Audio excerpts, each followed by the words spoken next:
Hi everybody, welcome back to English 221. This is for our class for Monday. This is for February 7th, where I wanted to continue discussing Shakespeare's sonnets. If you remember last class, we talked about the first of the 6 sonnets that I had assigned. I used that as an example for the early set of sonnets that Shakespeare is thought to have written to a young man, probably his patron, someone like the Earl of Southampton, but we can never know for certain. And in terms of the sonnets, some of them are very clearly written to a specific individual, and some of the sonnets are more general in nature, so they can be applicable to a wide range of individuals and situations, which I think is one of the powers of Shakespeare's sonnets, is that they're so versatile. We began with Sonnet 18, and of course the sonnets are not numbered, or the sonnets are not titled, so we refer to the sonnets by their number or by the first line when I consider everything that grows.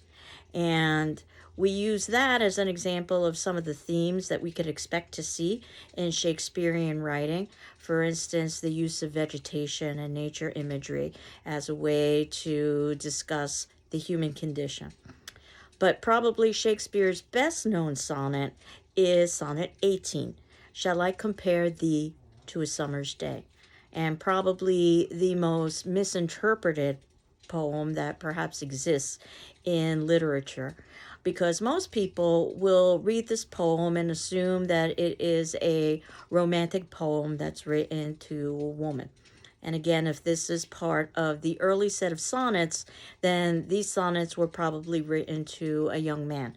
Again, probably Shakespeare's patron. And Shall I Compare Thee to a Summer's Day certainly could be a poem that celebrates romance, but it could also be a poem of flattery. And certainly we know that there are enough questions about Shakespearean biography that a poem like this one will lead to questions about Shakespeare's sexuality. And we know as much about Shakespeare's sexuality as we know about any other element of Shakespeare. But I can tell you that this poem is not written or read as a homoerotic poem, but instead it is read as a poem of flattery to his patron. And I wanted to read this poem out loud. If you'll remember, I had indicated that the best way, in my opinion, to deal with the sonnets is to actually listen to them by reading them out loud or having somebody else read them out loud. I talked about Sir Patrick Stewart, and he read out loud all of the sonnets, and you can find them on YouTube. But if you are noticing the notes below, I've also indicated the Sonnets audiobook as another resource. And there are many other resources that you could use. But the Sonnets audiobook, also on YouTube, goes through all of the sonnets so that you could listen to the sonnets if you don't necessarily want to read them out loud to yourself.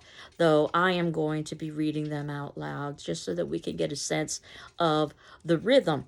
And of course, the last attendance question about original pronunciation as opposed to modern pronunciation just added an additional wrinkle in that we aren't necessarily sure what the pronunciation of some of the words would have been, which makes a certain level of sense when we are expecting a certain meter and expecting a certain rhyme, which we would in a sonnet, and we don't necessarily get that. And my suspicion has always been that that either is a textual error, because remember that Shakespeare's writings were put together after his death in the folio, or it's a question of a different pronunciation, or perhaps a combination of the two.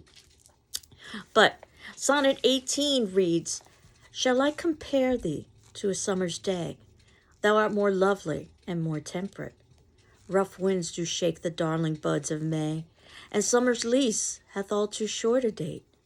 Sometime too hot the eye of heaven shines, and often is his gold complexion dimmed, and every fair from fair sometime declines, by chance or nature's changing course, untrimmed. But thy eternal summer shall not fade, nor lose possession of that fair thou owest, nor shall death brag thou wanderest in his shade, when in eternal lines to time thou growest. So long as men can breathe or eyes can see, so long lives this, and this gives life to thee. And I wanted to point out a few things about Sonnet 18. First, The use of thee, shall I compare you? Now, nowhere does it indicate that this is being written to a particular gender. Shall I compare you to a summer's day? Because the symbolism and associations with summer and with daytime is that both represent the epitome of perfection. And then the rest of the sonnet examines how this individual is better than a summer's day because there is no such thing as perfection, and that a summer also has flaws. And as we go through and we talk about the rough winds shaking the darling buds of May, and those are in reference to the May flowers, that oftentimes they can be destroyed through inclement weather, turbulent winds. And summer's lease hath all too short a date. I love the use of the word lease, that there isn't ownership, that this is something that's temporary. Sometime too hot, the eye of heaven shines, and the eye of heaven being the sun. And of course, you might wonder, well, why didn't he just say the sun? But in order to keep the rhyme, remember, we've got A, B, A, B, C, D, C, D, E, F, E, F, and then those final two lines, the couplet, G, G.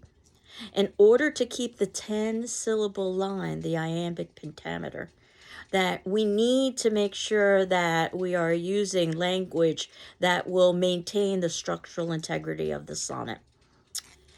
And then as the sonnet continues, often is his gold complexion trimmed. His is in reference to the sun. Long literary tradition of thinking about the sun as male and the moon as female.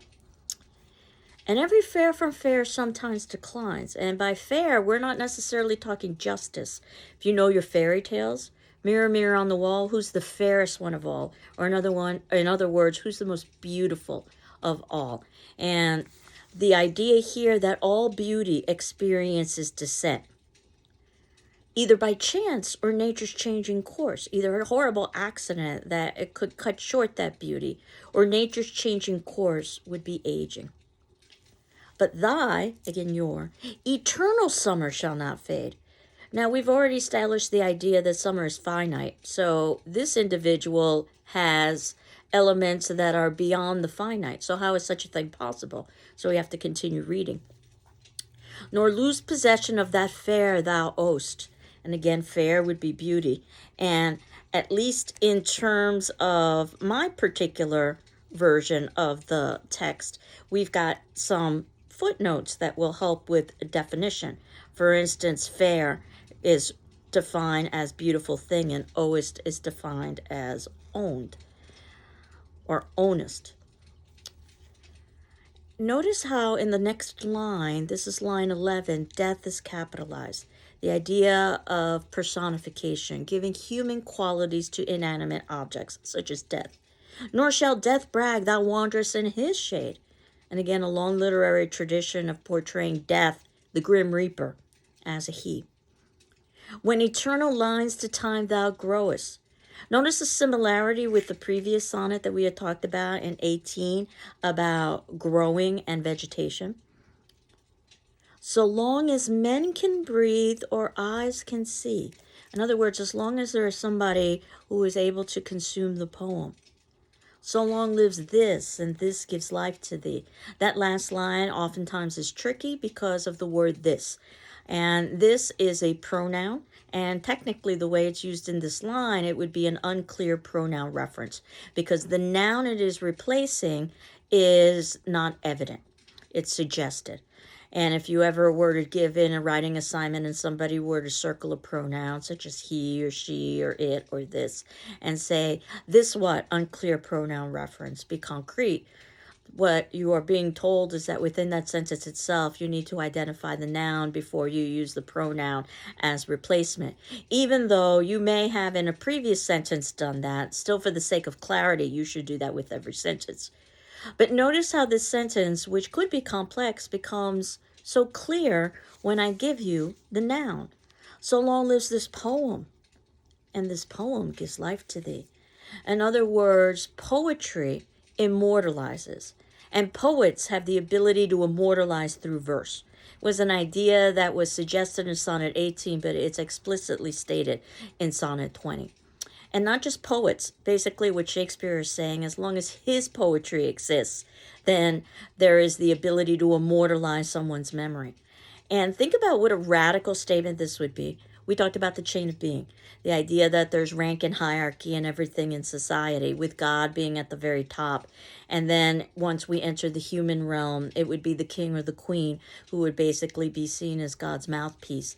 And then there would be further rankings based on things like socioeconomic class or gender or age. Basically, there is one entity that can give everlasting life, God. And Shakespeare is basically what's implied in this poem, because Shakespeare has the ability to immortalize through verse. And as arrogant as it might sound, here we are in 2022 talking about the subject of this poem. So I guess Shakespeare was right, at least on some levels. This is very much a sonnet of idealization. We will soon be reading another sonnet that is in direct contrast to that, to show that Shakespeare would oftentimes play with and question the conventions of his time. That sonnet is in Sonnet 20, when we are talking about a woman's face with nature's own hand painted. And that sonnet, a woman's face with nature's own hand painted, hast thou, the master mistress of my passion. A woman's gentle heart, but not acquainted with shifting change, as is false women's fashion. An eye more bright than theirs, less false and rolling, gilding the object whereupon it gazeth. A man in hue all hues in his controlling, which steals men's eyes, and women's souls amazeth. And for a woman wert thou first created, till nature as she wrought thee fell a doting.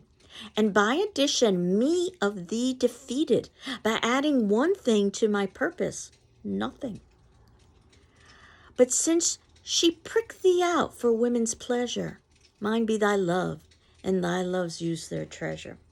And I selected this sonnet for a couple of reasons. First, it's because it's not directly written to a woman. And as we talked about, some of the early sonnets can be generalized to a particular gender. But the first line says that this person had a woman's face with nature's own hand painted. In other words, that the natural world has given this person the beauty of nature. Hast thou, or you, the master mistress of my passion. Notice the pun there. Master, that this is a male, but mistress with all of the qualities associated with female, or at least the positive qualities associated with female. And at the time, mistress meant woman. It didn't necessarily have the illicit meaning that it does today about an extramarital affair. And the sonnet goes on with saying a woman's gentle heart, that this person has a woman's gentle heart, that positive attribute associated with female, but not acquainted with shifting change as is false women's fashion. The idea that women tend to be very fickle and changeable, or at least that's the stereotype. An eye more bright than theirs, that this person's eyes happen to be brighter and less false and rolling, that basically a woman would roll her eyes in flirtation. Again, the idea that she's fickle, she's not steadfast. Gilding the object whereupon it gazeth.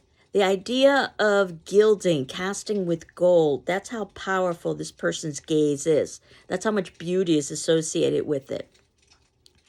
A man in hue, all hues in his controlling, that this person is a man. So we're directly told that. In hue, all hues in his controlling, basically able to control everything. Which steals men's eyes. In other words, this person is so beautiful that men are in awe of this person's beauty. And women's souls amazeth. Women's souls are amazed by this person's beauty.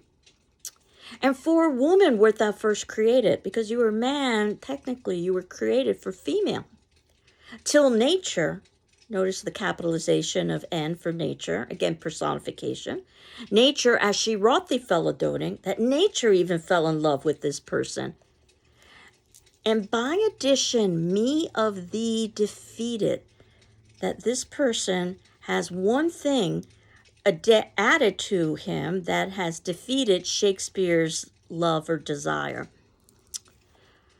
By adding one thing to my purpose, nothing. The one thing is the penis, and nothing would have been used as a sexual term during the time. But since she, being nature, pricked thee out for women's pleasure, she basically set you aside for women's pleasure. But if you go to the Oxford English Dictionary, which I believe I had mentioned last class, the dictionary of all dictionaries that basically gives a history of usage throughout time, it'll tell you that in 1592, the word pricked was used as sexual slang. So, in other words, there is a double entendre, a double meaning here. This is a very bawdy poem. Again, not very much like the romantic poem that we saw previously of Shall I Compare Thee to a Summer's Day, but much more sexual, much more guttural. But since she pricked thee out for women's pleasure, mine be thy love, and thy love's use, their treasure. In other words, you've been set aside for the pleasure of women, even though I can appreciate your beauty. So this sonnet is usually read as a Platonic sonnet, much like the previous sonnet, Sonnet 18, written to flatter a patron. Not a bad idea when you're talking about challenging political times. Again, theaters were seen as somewhat unsavory. So having the political influence and also the financial backing of a patron would be very smart. I wanted to go through 3 more sonnets, and these are from the later set of sonnets that have been identified by scholars as probably written to what is known as the Dark Lady, a woman with dark features, meaning hair and eyes, not necessarily skin, and also a woman that Shakespeare had some sort of infatuation with or perhaps an active affair with. And the first of these sonnets is Sonnet 127. But notice that before I move to Sonnet 20, one of the things that is discussed about female is that female is oftentimes false with the use of cosmetics, that this is a kind of false beauty as opposed to a natural beauty. And this is something that we are going to be seeing in A Midsummer Night's Dream. So there's a little bit of a heads up. And I'm hopeful that at this point in the semester, you have concluded with reading the sonnets and you are in the midst of A Midsummer Night's Dream, because we are going to be talking about A Midsummer Night's Dream next class. But going on to Sonnet 127, written to the Dark Lady. And this sonnet, too, in some ways kind of upsets expectations, because this sonnet talks about what used to be considered beautiful, the stereotypes of beauty, and how that perhaps has changed. And Sonnet 127 reads, In the old age, black was not counted fair, or if it were, it bore not beauty's name. But now is black beauty's successive heir, and beauty slandered with a bastard shame. For since each hand hath put on nature's power, fairing the foul with art's false borrowed face, sweet beauty hath no name, no holy bower, but is profaned if not lives in disgrace. Therefore my mistress's eyes are raven black, her eyes so suited, and they mourners seem, as such who, not born fair, no beauty lack, slandering creation with a false esteem. Yet so they mourn, becoming of their woe, that every tongue says beauty should look so. So when we're talking about in the old age, we're talking about basically the good old days and the stereotypes of the time that fair features equate beauty. Again, something to think of when we think of A Midsummer Night's Dream, as opposed to what is truly fair or truly beautiful, and that is dark features. And now is black beauty's successive heir. Note the pun there, in that you have the idea of rank or family and heir, chain of being, but also hair and the idea of reference to the dark features.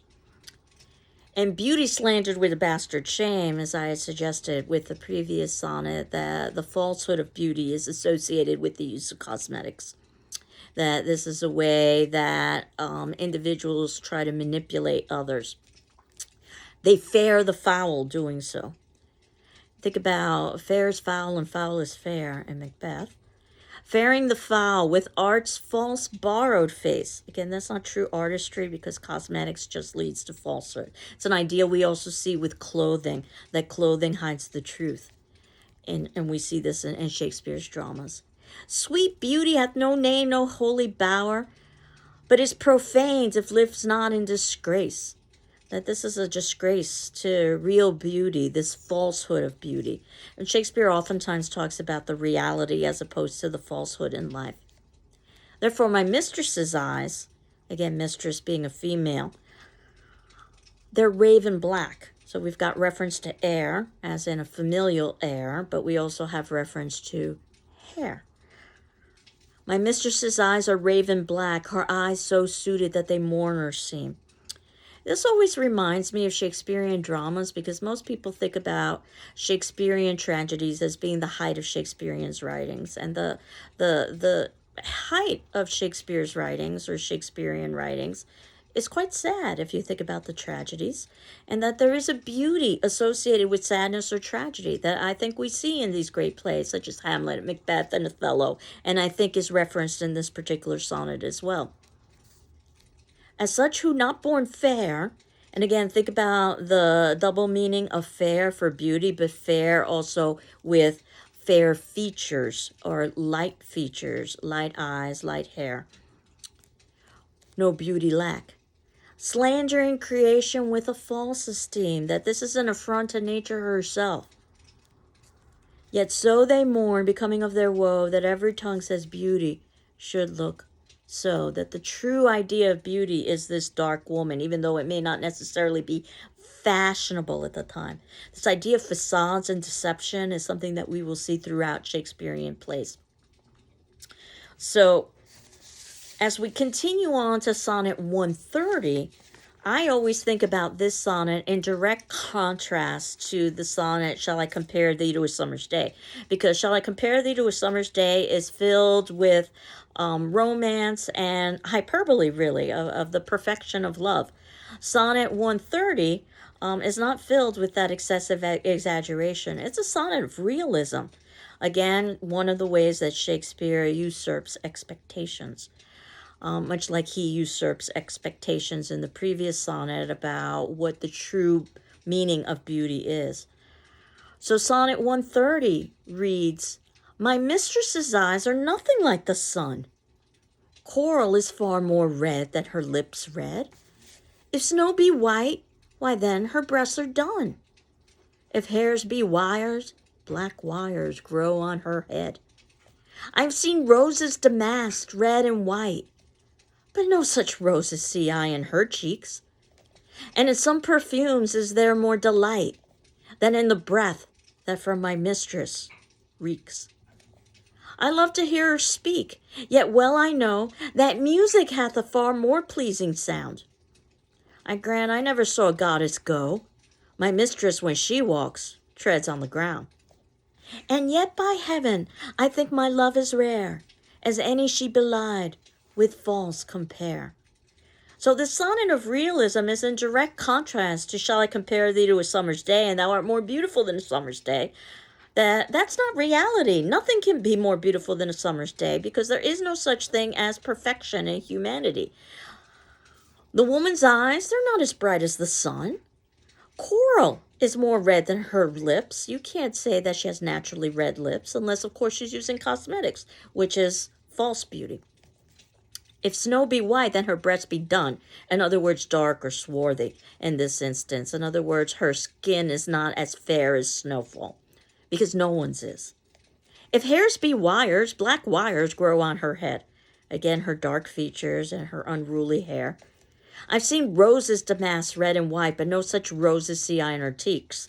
Again, there is no such thing as a natural blush. You would need to wear cosmetics for that. And in some perfumes is there more delights than in the breath that from my mistress reeks. The reek wouldn't necessarily have the negative connotation that it would have today, though we did talk about the questionable sanitary methods of the Renaissance populace. when we were talking about the groundlings, for instance. So I wouldn't be surprised if the breath reeked. That said, it didn't have the kind of negative connotation that reek would have today. I love to hear her speak, yet well I know that music hath a far more pleasing sound. Again, so the romantic poems of hyperbole would talk about that your voice is more musical than music itself. And this poem says, no, that's not possible. And I grant I never saw a goddess go, but my mistress, when she walks, she treads on the ground. So this whole idea is that you're so graceful that it seems as if you float like a goddess. Ridiculous. And yet, and these are the last two lines that are the most important, that tie things up, and this is how it becomes a love poem. And yet, by heaven, I think my love is rare. My love is as extraordinary. This person is as extraordinary as any she belied with false compare, as anybody who tries to compare themselves to her, but they're doing so with falsehoods rather than with reality. I love this sonnet of realism, particularly in contrast to Shall I Compare Thee to a Summer's Day. And then I wanted to end with Sonnet 151 because, again, I wanted to illustrate that the Renaissance was a fairly open time in terms of violence and sexuality, much more conservative in terms of politics. So if Shakespeare had a political statement to make, he had to basically hide it. But I think you'll see in Sonnet 151 that this is a very sexual poem. Of course, we're reading only 6 sonnets. And again, this is not a sonnet cycle, which means that we would need to read all of the sonnets in their entirety to tell an entire story. We can read them as independent units. But I think these 6 sonnets give us an idea of some of the themes that we will be encountering as the semester progresses. And Sonnet 151 reads, Love is too young to know what conscience is. Yet who knows not conscience is born of love? Then, gentle cheater, urge not my amiss, lest guilty of my faults thy sweet self prove. For thou betraying me, I do betray my nobler part to my gross body's treason. My soul doth tell my body that he may triumph in love. Flesh stays, no farther reason. But rising at thy name doth point out thee as his triumphant prize. Proud of this pride, he is contented thy poor trudge to be, to stand by thy affairs, fall by thy side. No want of conscience hold it that I call her love, for whose dear love I rise and fall. And this is about sexual attraction and about physical love, and about the difficulty of controlling physical love, even though one's moral conscience tries to control physical eroticism. That love is too young to know what conscience is, that when you first feel physical attraction, you don't feel a conscience or guilt. But who knows not conscience or guilt is born of love. After you begin to feel these feelings, then you feel guilt, especially if you know that these feelings are not accepted by society. Then, gentle cheater. And when he's talking about gentle cheater, he's not just necessarily talking about the subject of his love. He's talking about his body as well, who is cheating him because he wants to be able to control his sexual urges, but his body is unable to do so. So his mind and his body are pursuing 2 very different paths. For thou betraying me, I do betray my nobler part. He's betraying his mind to my gross body's treason, the erection that he feels, even and that he exhibits, even though he's trying to control his physical response. My soul doth tell my body that he may triumph in love. My soul says that you can control your erotic desires. Flesh stays no farther reason, but not the flesh. The flesh is saying, you're not going to control this.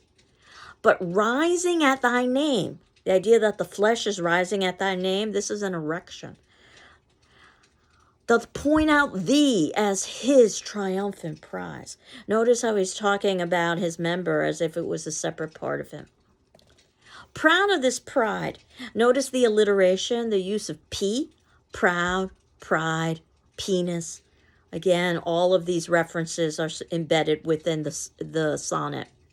He is contented thy poor trudge to be. In other words, that he no longer has control of his body. She has control of his body. No want, to stand in thy affairs and fall by thy side. And think about the pun of affairs, where we could be talking about a sexual affair as well as business. No want of conscience hold it that I call. It's not because I don't want to. I'm trying very hard to control my erotic desires. Her love, for whose dear love I rise and fall. And again, he's talking about the idea of erection, but he can also talk about that for his love, he will do anything. That he will rise, he will get up and do whatever she needs, and he will also sit back when she requires. And that's one of the great things about Shakespeare, are the multiplicities of meaning in his poetry and just in his writing in general. So the idea of being a slave to passion, and what is mastery and what is servitude or slavery, a common theme in Shakespeare. So the spiritual versus the physical is something that we will also see in Shakespeare. So this gives you a little bit of an idea. I was thinking that by this particular point, it would make sense for you to hand in a journal. Remember, I had indicated that the journals are supposed to be informal responses to the readings we've been doing. We began the semester with a little bit of background about Shakespeare, his theater, and the English Renaissance. And then we jumped into the sonnets to get a sense of some of his language, some of his themes, and some of his writing. And we read 6 sonnets. So for this upcoming journal about the sonnets, you've got some latitude. You can decide to write about all 6 of the sonnets. You can decide to write about one sonnet in depth, or you can do some sort of middle ground where you write about 2 or 3 sonnets. And I'm thinking that the journal should be approximately a page in length for each of the major texts that we're reading. Your next journal eventually will be on Midsummer Night's Dream. And obviously, you can write more than a page on A Midsummer Night's Dream, or any of the sonnets. You can write as much as you'd like. But I thought this would give a quick snapshot. This is basically the level of expectation that I have. But you can write as much or as little as you like. Again, I'm not evaluating for grammar or mechanics, just for content. Think about it as a kind of conversation on paper. And I will evaluate it on a checkmark system, with a plus being excellent, a check plus being very good, and check being satisfactory. There are lower grades than that as well, but most of the grades end up being a check plus, which is very good. And I ask that you submit that to me via PDF to my email, which is ruiz, R-U-I-Z, at gcc.mass.edu.